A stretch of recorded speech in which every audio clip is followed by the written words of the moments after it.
Grabe naman yung hindi pa nga naayos yung tao, kino-close na ninyo.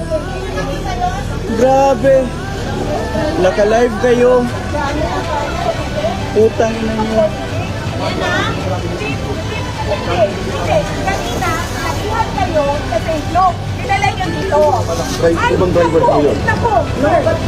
Ibang driver po yun. What you did?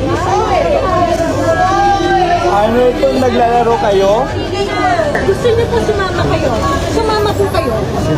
May representation kayo. Doon kayo sa scene sa ambulansya. Hindi convict yan, hindi suspect yan. Kasi sir, Himingi lang yan ng consent. sir, nung nanggaling kami ng bata sa amin, sinabi ko seniors kami pupunta. Dito niya kami sa veterans din. So what is that? You will bring to the scene po. Saan man pupunta, sir? Nakita mo yung kondisyon niya? Paano tatakbo yan?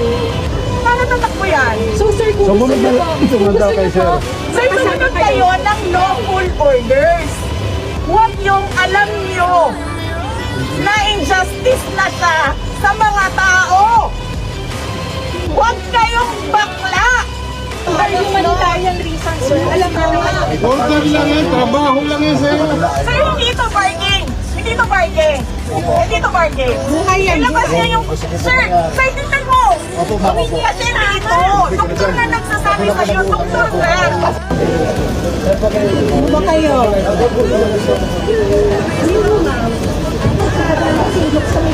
Lawful order.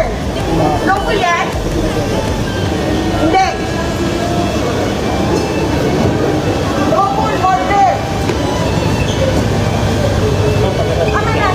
Tumabi ka na lang muna. Kasi nabi ka 50, tumabi na muna kaya. Yan ang kumida. Sino? Kumida, sir.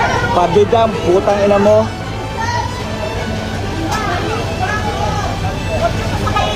Sa LSP, yung sa HOA. Sumunod kayo. Sumunod kayo sa same group of community. Yan yung sinabi ng nanay ng pasyente. Okay? Let's it. Pagkalamay ng pasyente, yung nanay na mag-decide kung paano mamatay ang anak niya.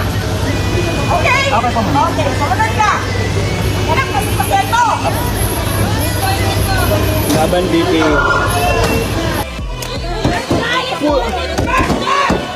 Putang ina, live to! Buhay! Putang ina kayo! Buhay ang pinag-uusapan dito! Putang ina! Yun, successful. Ito yung... Putang, look at them guys! Hindi naman killer guys! Hindi naman murderer si Atty. Lopez!